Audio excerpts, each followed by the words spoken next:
really fortunate to have Dr. Califf with us today. And for those of you, you all know he's a commissioner of the FDA, but you should also know that this is his second time around doing it because he liked it so much he came back to do it a second time. Dr. Califf is a cardiologist, also is part of the IOM, has been at Duke University. I mean, the resume is so long, all I can say to you is we are very fortunate to have him leading the agency. And so with that, I want to get really more today into some of the general questions that we have for him since we have a limited time space. I need to say that this is the 40th anniversary of the Orphan Drug Act, and we're at the World Orphan Drug Congress, so it would only be appropriate to ask you a question about orphan drugs and about what's happening with orphan drugs. I think about it, this is the 40th anniversary of the Orphan Drug Act and the 40th anniversary of NORD as well.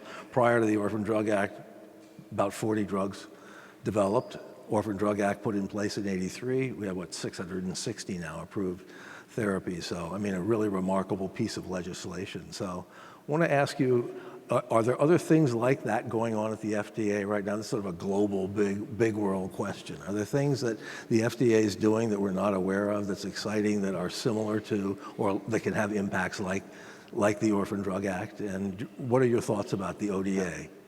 Well, first of all, in the Orphan Drug Act, it is a remarkable thing. And I find myself, now that I'm 71 years old, being able to say I was there. Yeah. So 40 years ago, I was practicing medicine, adult cardiology, so it was different than this specific topic, but very aware of these rare diseases for which there was no treatment, and it was really tragic. And really amazing that people got their act together, got a law passed, put incentives in place, supported the science. And now I feel like we're like 10% of the way to where we need to be, but that first 10% is probably the hardest because we're now in this era of very explosive science where so much can happen, it's within sight. Also want to know Dr. Al, I thought, did a fantastic job this morning of getting simple points across from experience. And I was reflecting as I heard him, I related to it. Our first child had congenital heart disease, not a rare disease, but many of the things that he had to say very much related to families who go through this experience like mine. The dilemma we have now, Peter, which you and I have talked about a little bit, we're getting better and better at identifying what the problems are. And there's so many. And of course, when you have a success like orphan disease or the war on cancer, which, as you remember, the war on cancer was derided for many years because it seemed like nothing was happening. And now these are the two areas where we're seeing the greatest improvement in health outcomes, rare disease and cancer. A lot of investment, a lot of energy. The struggle for me every day is, what about all the other things? And everyone would like to have their problem become the major focus in the area of investment. So I would just ask that those of you that have seen, and I want to acknowledge, not full success, right? Because it's not time to stop focusing on rare disease. We need to continue to do that. But as you're out there in the world of advocacy, try to think about how to do this in the way that lifts the most boats all at the same time. And I go through a long list just in the last 24 hours of tremendous needs. And one, like on the way in today, it couldn't have been more disparate coming to this meeting. On the way in, we're talking about the shortage of generic drugs. Who would have thought? People are really suffering. They can't get generic drugs that were discovered 40 years ago and sell for a very low price. So as we think about policies, if you incentivize everything, then you're not incentivizing anything. I would just stress support for the biomedical science enterprise and responsible advocacy for healthcare. Two biggest things in my book in general. Good. Let me ask you a question about patients, if you will, patient involvement. The FDA has done a really good job of integrating the patient voice into the drug development process. Are there things that we could be doing better that would help the review divisions make better decisions? Is there better data Are there things and ways that we can utilize the patient voice to expedite the approval process even more efficiently than we're doing it right now? I believe the answer to that is yes.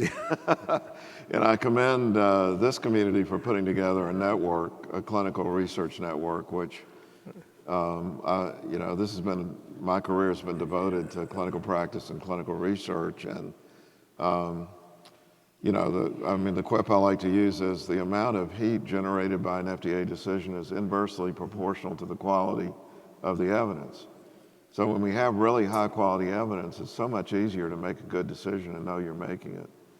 And I would say as a practitioner, a very busy cardiology practice, it was so much better to make a decision about a treatment, and much of what we did had life and death consequences in the moment. So much easier to make a decision when you were sure you had the right answer.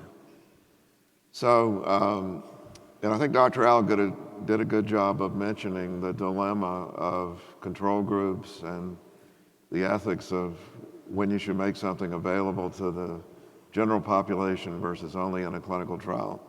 I'm not pretending to know the answers to that, but we have to work together to get the answers because, in my view,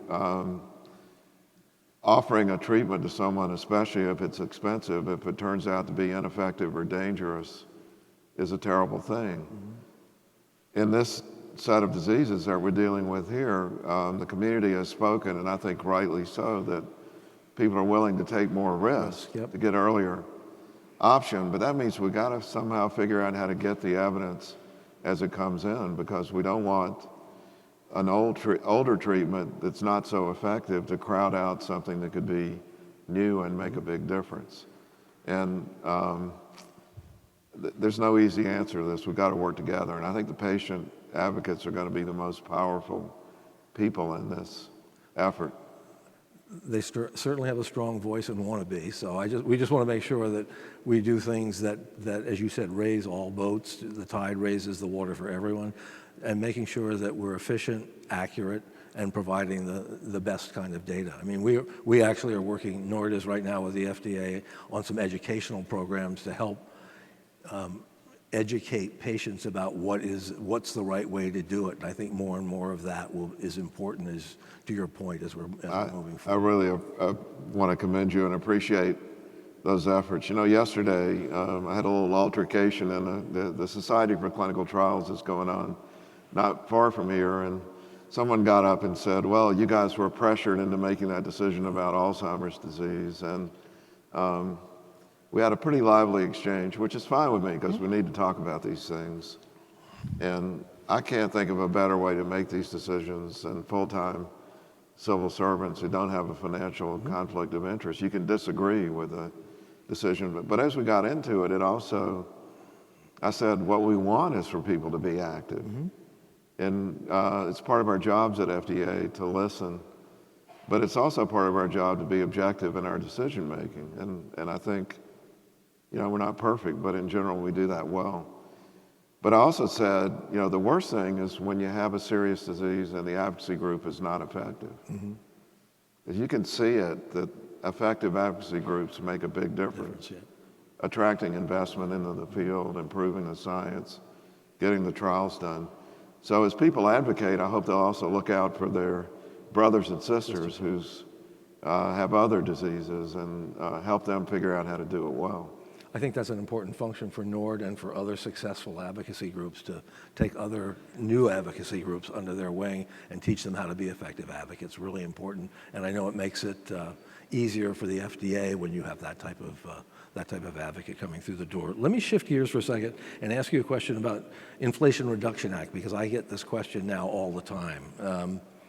You've talked about the handing off of the baton between FDA and CMS, and with the recent language that's in the Inflation Reduction Act, where there is the orphan drug exclusion, it does have potential impacts on R&D moving forward, potentially.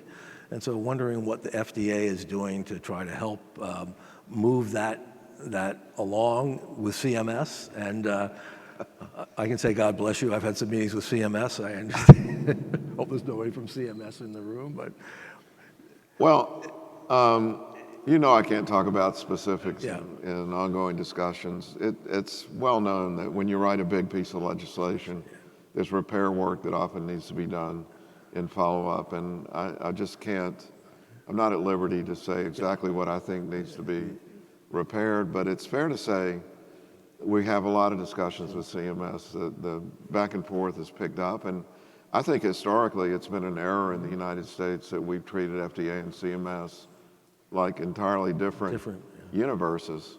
We do have to, I think it's a good thing that our mission is different. We're to look for safe and effective interventions. And by the way, one thing that came out in Dr. Al's thing that was very noticeable to me, we talk about drugs and biologics. We don't talk about devices as much, but if you look at the population affected by SMA, the number of devices that were shown in those slides was really substantial. It's another important area. But, we have to face the fact that we have enough money in the system. There are $4.3 trillion being spent on healthcare. It's got to be the case a lot of it's being wasted on things that are not effective. And so it all comes back to me to having the evidence. If something really works, we ought to figure out how to pay for it at a reasonable price. And that's where our dialogue with CMS is about what we're seeing, what we see as the evidence. They have a separate set of decisions to make about reasonable and necessary as their criteria. But the more we get in sync, the more the clinical trials can feed the evidence that they need to make a good decision. And I think that's where I'm focused. The specifics of the bills, we'll leave that for another day, if you don't mind.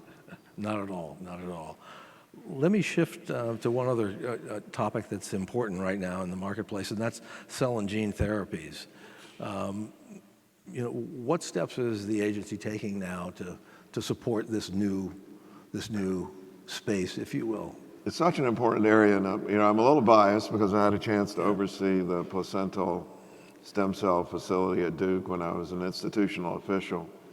Joanne Kurtzberg and crew really ran it, but I had responsibility and got to see the potential of what can be done. And then in 2016, when I was commissioner, we spent a good deal of time on it, but now is the time to really make it go. As you know, in the user fees agreements, we can hire a lot of people. So we're looking for 150 good people right now with open jobs to do creative things. And this is an area where creativity is needed, I think, on both sides. I do think there are too many, how do I say this correctly? There are too many people selling cell and gene therapies cell therapies that don't work. And when people are in need and insurance doesn't cover it, it can cause severe financial harm. But we don't regulate the practice of medicine. This is right on that boundary. On the positive side, the science is fabulous. It's getting better and better. And again, as Dr. Al pointed out, what to do with small sample size studies is a big deal. Again, I have ideas, but I don't have the answers. And we really want to hire top-notch people to come in and help Peter Marks put together a new approach. To me, it's a lot like the early days of cancer therapy when Rick Pazder came in. The cancer world changed because of creative things that were done in the regulatory scheme, creative pathways for industry to go down. And we need to do the same thing in this area. Create those boundaries so people don't get away with doing bad things, but they're very stimulated and rewarded for doing the good things. I want to talk about accelerated approval also while we have the chance. I know the pathway has worked really well. It's really important to the rare disease community. We've worked hard this year on some of the legislation to make sure that confirmatory trial information is made more public. Glad to see that was included in the law. Interested in your thoughts on that and where things are with the FDA from the standpoint of implementing some of that moving forward. Well, I think, as far as I'm concerned, the sort of phase 1, 2, 3A world works pretty well. If when I'm at Society for Clinical Trials, since I'm a clinical trialist by profession, I would say it's too expensive and there are much more efficient things, much like what you're doing by creating networks that can repeatedly produce high quality evidence. That space afterwards is a mess in the United States. We have 340 million people, all with electronic health records, all getting clinical care, which is documented digitally. And now all of us armed with devices. Many of the people with rare diseases who do have devices to help them get through life are creating a digital footprint that could be used in the evidence development. So I'm all for accelerated approvals, but we got to bring in that evidence about what it means, because the basis for approval is reasonably likely, not proven. And if something doesn't work, we need to know it so that we can get people something that does work. It's also notable, I'll just say, I had the privilege of working with Pompei's disease with Priya Kishnani and Y.T. Chen at Duke, which was a replacement enzyme therapy for a rare disease. And what was noticeable to me as I helped them administratively deal with their operation is that many people, you hope for the cure, there will be cures, but many people will just be alive when they wouldn't have been alive before, which is a great thing. But now they'll have a lifelong chronic disease that needs to be treated. So as we look at the aftermath of accelerated approval, let's get the evidence. That's job number one, to prove that it is effective like we hope it is. And then let's pay attention to all the things that need to be done afterwards, which is a whole, I think about my daughter with congenital heart disease. She's 44 now, but she wouldn't be alive today. So it's like in congenital heart disease, there's an entire population of people that didn't exist before, adults with congenital heart disease. And I think you're going to see that over and over with the therapies that are now becoming available for children. We got to pay attention to that. Really exciting. One last question. I mean, a little bit of an infomercial. You mentioned our network. NORD has worked hard to develop this new Centers of Excellence model. We have 40 academic centers from around the country now all working together and being connected by intranet and so on. So building sort of the largest clinical and research network. How can a vehicle like that bring value back to the FDA? I would say it's absolutely essential. First of all, in this area, just getting the job done.